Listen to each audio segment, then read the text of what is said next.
உட்கட்சி பூசல் இல்லாமல் அனைவரும் ஒருங்கிணைந்து பணியாற்றி வெற்றியை உறுதி செய்திட வேண்டும் என்று தெரிவித்திருக்கிறார். இது மேலும் விவரங்களை தருவதற்காக செய்தியாளர் ராஜேஷ் இணைப்பில் இருக்கிறார். ராஜேஷ், இபிஎஸ் உட்கட்சி பூசல் இல்லாமல் பணியாற்றுங்கள் என்று தெரிவித்திருக்கிறார். தொடர்ந்து இன்று காலையும் அமமுக என்டிஏ கூட்டணியில் மீண்டும் இணைந்திருப்பதாகவும் அதற்கு சம்மதம் என்றும் தெரிவிக்கப்பட்டு ஒரு தகவல் வெளியாகியிருக்கிறது. அதிமுக பொறுத்தவரை அடுத்த கட்ட நடவடிக்கை என்ன? தேர்தல் நெருங்கி வருவதால் அது தொடர்பான தகவலை சொல்லுங்க.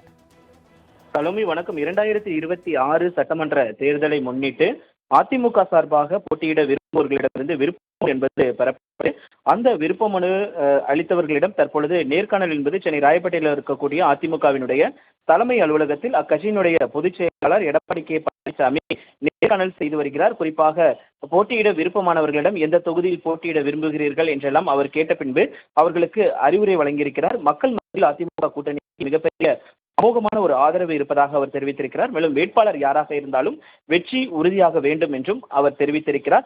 அதிமுக சார்பில் போட்டியிட விருப்பமனு அளித்தவர்களிடம் நேர்காணலை தொடங்கியிருக்கக்கூடிய இந்த சூழ்நிலையில் விருப்பமனு அளித்தவர்களிடம் இந்த மாதிரியான சொல்லாடல்களை எடப்பாடி பழனிசாமி தெரிவித்ததாக கூறப்படுகிறது.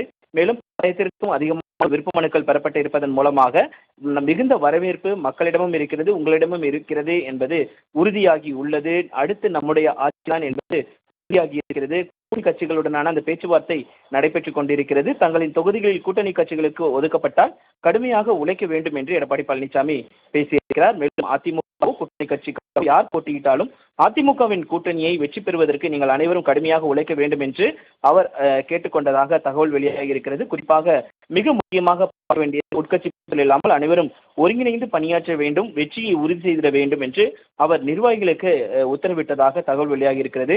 நீங்கள் குறிப்பிட்டது இன்று காலை அதிமுகவுடனான அந்த அமமுக கூட்டணி என்பது உறுதி செய்யப்பட்டிருக்கிறது. அதே வேளையில் பாஜகவிற்கு ஒதுக்கக்கூடிய இடங்களில் அம்மா மக்கள் முன்னேற்ற கழகம் போட்டியிடும் என்ற தகவலும் வெளியாகி இருக்கக்கூடிய சூழ்நிலையில் தேசிய ஜனநாயக கூட்டணியில் யாரெல்லாம் அங்கம் வகிக்கப் போகிறார்கள் என்பது குறித்ததான தகவல் என்பது கிடைக்கப்பட்டிருக்கிறது. குறிப்பாக நேற்றைய தினம் பாமக உள்ளிட்ட கட்சிகள் எல்லாம் இணைந்திருக்கிறார்கள். அதிமுக, பாமக, பாஜக, அம்மா மக்கள் முன்னேற்ற கழகம் தற்போது உறுதி செய்திருப்பதாக தகவல் வெளியாகி இருக்கிறது.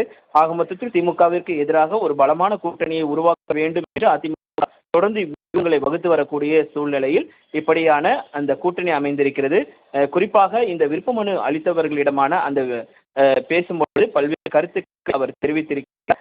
குறிப்பாக உட்கட்சி பூசல் இல்லாமல் அனைவரும் பணியாற்ற வேண்டும் என்றால் அம்மா மக்கள் முன்னேற்ற கழகம் ஒரு கூட்டணிக்குள் வரும் பொழுது ஏற்கனவே அவர்களுக்குள்ளாக அந்த பிரச்சனை என்பது இருக்கக்கூடிய ஒரு சூழ்நிலை, அதையெல்லாம் மறந்து அவர்கள் செயல்பட வேண்டும் என்பதன் அர்த்தமாகத்தான் இது பார்க்கப்படுகிறது. சலோமி, தங்களின் முழு விவரங்களுக்கு நன்றி ராஜேஷ்.